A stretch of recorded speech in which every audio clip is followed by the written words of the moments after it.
honored and privileged to represent our multidisciplinary volunteer team. So let me talk about a little bit about our mission trip to China annually. It's called the No Pain Labor Delivery Global Health Initiative. So today I also invite my team members, Dr. Steve Yu, and he's from Shady Grove Adventist Hospital, obstetrician. He has been in the mission trip 2 years in a row. And Dr. Stand up please, yeah. And Dr. Rong Qi, she's a neonatologist in the community. So she has been in the same mission trip this year. Let me show my sincere gratitude to our ACAP members and other physicians and nurses in this Washington, D.C. metropolitan area who also joined our mission to China. There are total 11 members. Sorry, I forgot to put Dr. Johnson Fine's name here, and I just found out he also went to Xi'an this year for the same mission. So the 11 members, including anesthesiologist Dr. Li Gang from Shady Grove Adventist Hospital, and Dr. Wang Yun from Kaiser Permanente, and Dr. David Xie, he's a retired anesthesiologist, and Dr. Aiqin Yu, she has been involved in the group organization. She introduced 2 obstetricians to me. But unfortunately, because of the group vacation arrangement, she couldn't make the trip this year. Hopefully, she will do it next year. And 3 obstetricians and Dr. Steve Yu, and he will give a few minutes talk after my talk. And he's also from Shady Grove Adventist Hospital and very famous, involved in this area. And Dr. Sherry Hemsley, she's specialized in maternal fetal medicine. She also brought her daughter as a translator to China because her daughter is very interested in Chinese culture and learned Chinese as a high school student. And now she's in college. She wants to go to China, really experience the culture, and she became the translator for the team. And our neonatologist, Dr. Rong Qi, she's currently practicing at the MedStar Georgetown University Hospital. And there are 3 nurses from my institute of MedStar. Oh, actually, obstetrician Dr. Diana Yan. She also went to Lanzhou with her husband this year, and last year, I believe, right, in Nantong. Thank you so much. The 3 nurses, Dr. Yan Yu, she's our PACU nurse. She used to be an L&D nurse, and Sherry Abdallah and Barbara McCarthy. So they're all very enthusiastic and energetic to involve in this mission. Because of the time strain, we only have 20 minutes, so I couldn't go into the details. But I'd like to just give a broad introduction, so if any questions, you can come talk to me later. So for example, this is Dr. David Xie in Shanxi Jinzhong Hospital. That's his first year. So what is No Pain Labor Delivery? This is a non-profit organization founded by Dr. Hu Lingqun, an anesthesiologist from Northwestern University. Initially, he realized there's an unnecessary, very high cesarean section rate in China, someplace over 60%, because most of the pregnant women don't have access to labor analgesia because of the severe pain. They choose to have a cesarean section rather than a natural childbirth. And from that moment, since he was trained as an anesthesiologist, his wife was delivering babies with epidural, so why cannot introduce the concept to Chinese obstetrician anesthesiologists so they can provide a similar quality of care to our Chinese women. So his philosophy is if you give a man a fish, he will be fed for a day, but if you teach a man to fish, and he will be fed for his entire life, which is the same idea we all participate to the mission. So our multidisciplinary team involved every year 1 week in June to go to China to conduct the bedside teaching. And also we do a lot of mock drill for stasis session and manage the OB emergencies. And after that we do daily debriefing and conference. Besides the awake trip, we also have an online forum from like WeChat group, and have constant question-answer sessions. And also there's a website called nopainIsland.org. They publish a journal of no-pain labor delivery. People involved, you can see the publication almost every day with different topics. And Dr. Yu initiated another project, translate ACOG bulletin to Chinese. This started like early last year, right? And they also conduct an impact study, show the mission significantly improved the maternal and neonatal outcome. For example, one of the county hospital, they have an annual 9,000 labor delivery. They were able to show the 50% reduction of the neonatal mortality. Some of the Chinese doctors also had the opportunity to come to the United States hospitals to do few months observation. So please give me a warning, like if I stop at 10 minutes, no, I don't want to overtime it.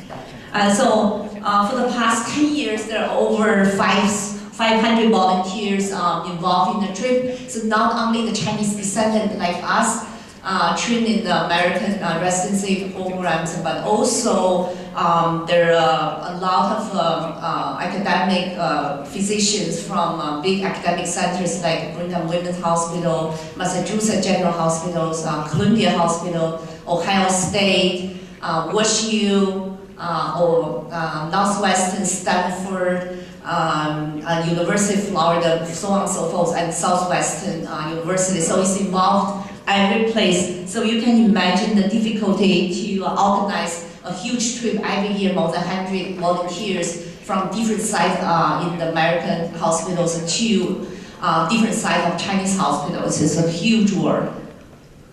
This is the 6th hospital this city we visited. And this is the education tools we use to do teachings, including a lot of books translated into Chinese, like obstetric anesthesia, and some book for ordinary people, like Kepu journals. So this is the first year I visit Shijiazhuang Gynecology and Obstetric Hospital, and this is Dr. Bang. I don't think I have a pointer. Oh, sorry. So Dr. Bang from WashU, she's an obstetrician, and we did a simulation lab there. And this is Hebei Weixian, it's a county hospital in 2015. And this is 2016, we visited Shandong Huantai County Women and Children Hospital. Dr. Chen Kai is from University of Wisconsin. He's specialized in maternal fetal medicine. And Miss Tara Hutchinson from Massachusetts General Hospital, ILMD nurse. And then this is a picture, we were doing a 5-minute stasis section drill for a postpartum hemorrhage scenario. So we encountered a lot of challenges during the trip. For example, there's a physical barriers. I mentioned like different sites to different hospitals in China. There's language barriers, culture barriers, physician knowledge gap, non-standard training background, so on and so forth. Dr. Yu is going to give a little bit detailed analysis in the next few slides. Yeah? And then this is 2016, we visited Nanjing Zhongda Hospital. And 2017, Nantong Hospital, this is a scenario where we practice a cord prolapse stasis section. And we're very pleased to see the tremendous progress in terms of maternity obstetric anesthetic care. And this year I saw first time they are using a continuous epidural infusion pump for pregnant patient. And also there's a central fetal heart monitoring station. So this is a great progress. You can imagine a few years ago there's nothing like this. Yeah. So we're also doing like a face-to-face workshop with pregnant patients. We answer the questions, and this is a section in Jiaxing Hospital. It's an open forum to their prenatal workshops. So far we visit, this is all the site we visit. I think that because the light, you cannot see the red dots, but if you go on the website, you can see the details of all the hospitals and sites we visited. So there's a lot of questions from the Chinese patients. So because of time, I'm going to have Dr. Steve Yu talk about aspect from obstetrician. Yeah. Thank you so much for your attention.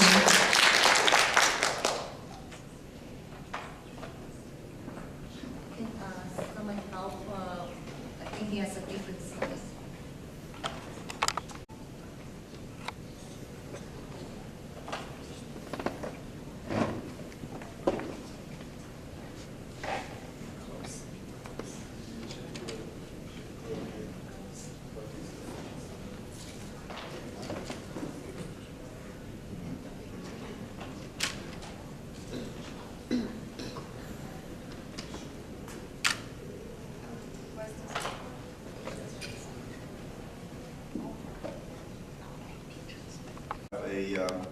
Actually, the county of Montgomery County has made a system with Xi'an recently, and by accident we made a contact with Dr. Fan made a contact with the Xi'an this year and went to the Xi'an hospital this year, and so the president of the Xi'an hospital actually came in yesterday and talked to us about becoming a sister hospital with the Shady Grove Hospital. So thanks to Dr. Fan's work, and so we made more connections, and so be more communication down the road, and as part of the no pain labor delivery network. So today I'm just going to make it very short and talk about the mission ahead of us, and what we're trying to do in the future, and what we're trying to accomplish. So there are many major difficulties, and as we see some of the difficulty, it took me a little while to figure out why when we go to China, and what's the major differences. One of the major differences, they spending less than 5% of their GDP for medical care. And we're spending 17–18% GDP. Because some of that money goes to the lawyer's pocket, but and 5% is still very, very low. So they are struggling trying to do the medical care with a very little amount of money, and but they do a very, very good job. So they also try very hard to modernize the medicine under very limited budget. So actually they're doing very well.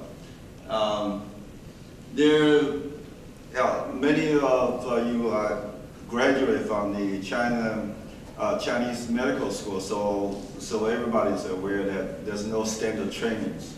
So people they graduate from the medical school, they go straight to the hospitals, and there's no resident program like we do here. There's no standard of care resident program and so forth. So a little bit hard from hospital to hospital. And when you talk to them, and they seem to know a lot of things, but there's no standard what they're supposed to do. So there's definitely an information barrier, and they have no access to Google. A lot of the medical literatures, the outside information is very difficult to go through the screening, everything, and to get to the hands of the people that are actually doing the medical practice. And even they do get the medical literatures, and it's all in English. They're very hard to read it, and even translation is difficult. So that's really, as I see it, it really have a manpower shortage. And I go to the office, I see 20, 30 patients a day, and I get very tired at the end of the day. And they go to their clinic, they see 100, 120 patients a day, and as you ask them and say, this is normal, this is every day. So so they under this kind of condition all the time, and they don't feel any different. But the way we, as outsider, we go in their systems and look at it. If you see patient only 2-3 minutes, and in the office visit, it's just plain not enough time to take care of the patient properly.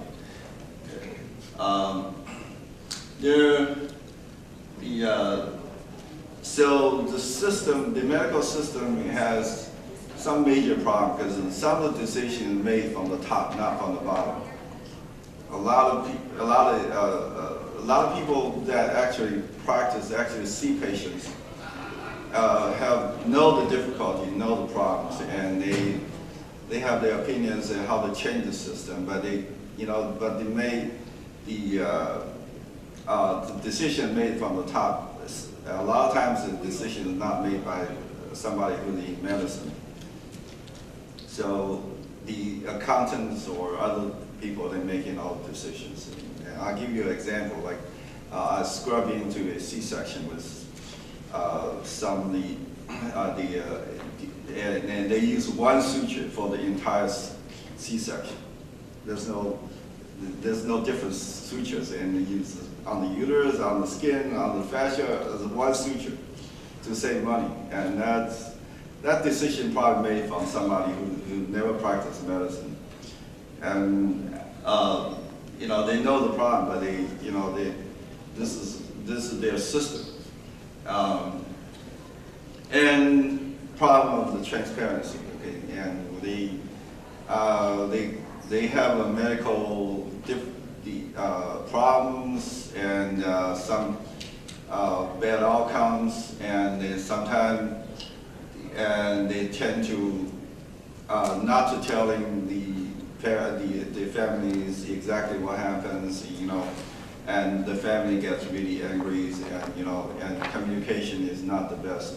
So a lot of hospitals, the family is not allowed into the labor delivery rooms, and so they don't know what happens, so they automatically assume the worst. So, and these are some of the major problems. And but there are a lot of good things, and then we also see that most of the doctors and nurses are working very, very hard, and they work many, many hours, and they work much harder than we do. And most of the people we talk to in the hospital, and they want to improve. They want to learn. They know their knowledge is not sufficient, and they want to learn from outside. And the U.S. is the leading. They know the U.S. has the best knowledge, so they want to learn from us. So, and then most of the people are open-minded, and they want to know how you're going to do this, and what's the best way to do it, and we translate some of the literatures, and they love to see it, and some of the hospitals make the changes very fast, so they're very adaptive. So they don't they don't have the bureaucracy, and when they're in the medical professional hands and they make medical changes very fast. Yeah, I can give you some examples. And also you can see the patient themselves, they want to make changes, and they want better care, and they want safer care. I'll give you an example. Like I was in Nantong. Nantong was one of the suburbs in Shanghai, and I went last year. So we went there for 1 week. By the time we left, I got a communication from WeChat. 1 month later, this epidural rate went from 20-some% to 60-some%.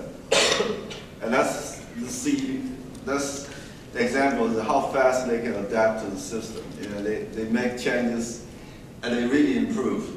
And C-section rate went down from 50-some% down to like 35%. And that's tremendous changes and improvements. And so that's why we feel so good about the mission, and we actually made some impact for these hospitals. So because of this, and because the word gets around, so they only have a few hospitals doing the OB cares in the city. So their patient went from 700 a month, and also just jumped from 450 per month and went to 700. Now they're over 1,000 patients a month. So you see, the good care do bring some more patients for the hospital. So they're very happy.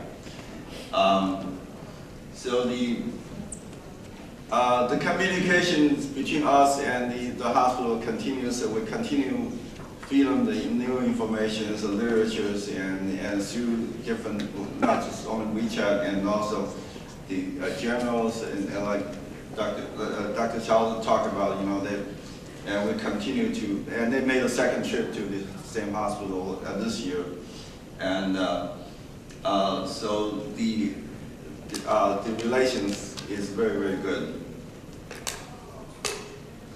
And so I went to Lanzhou. Lanzhou is more like secondary city, but they also want to improve it. This is a much bigger hospital, and they're doing 23,000 deliveries a year, and they because of the size of the hospital, and they have 16, 17 stories buildings, huge hospital. You walk into the lobby and it's like walking to the train station. The patient everywhere. They have a lot of subspecialties for pediatric cares, and they have pediatric cardiology, many different specialties, and they basically have everything. And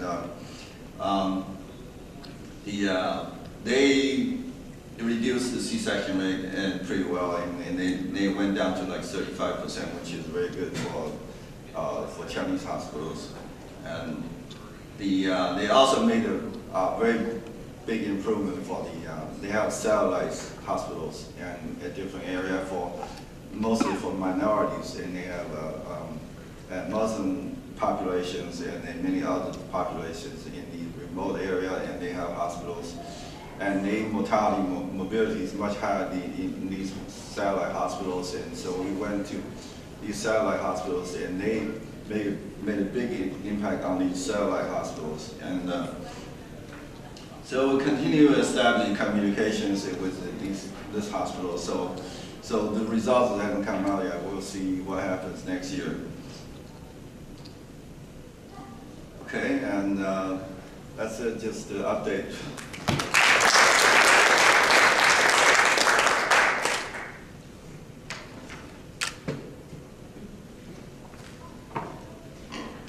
I didn't make the slides because of the time restriction, so I just say a few sentences. Compared to the OB and the anesthesiologist, our team, the neonatologist, is relatively young and fresh blood to the project. I believe the neonatologist did not join this project until 2012.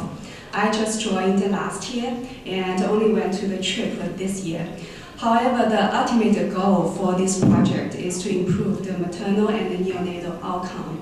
So I cannot emphasize more the importance of the neonatologist. We not only support them, we also want to improve the newborn care in the delivery room. So if you know any neonatologist who has the interest, who wants to contribute, who wants to enjoy the delicious Chinese food, please let us know. Thank you very much.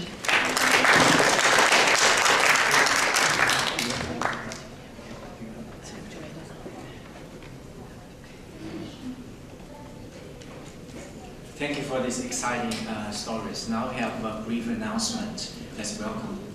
Yeah.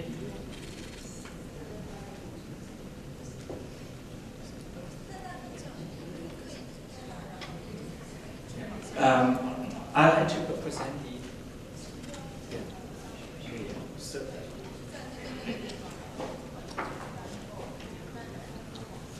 So I'd like to present the certification to the three speakers, Dr. Chow, Dr. Yu. Please come to the stage. Dr. Chow. All three. Thank you. Take a picture. Yeah. Okay, yes, thank you. Thank you so much. Thank you. Thank you. Thank you. Thank you. Can you take a picture? Oh, sure. Real quick. So,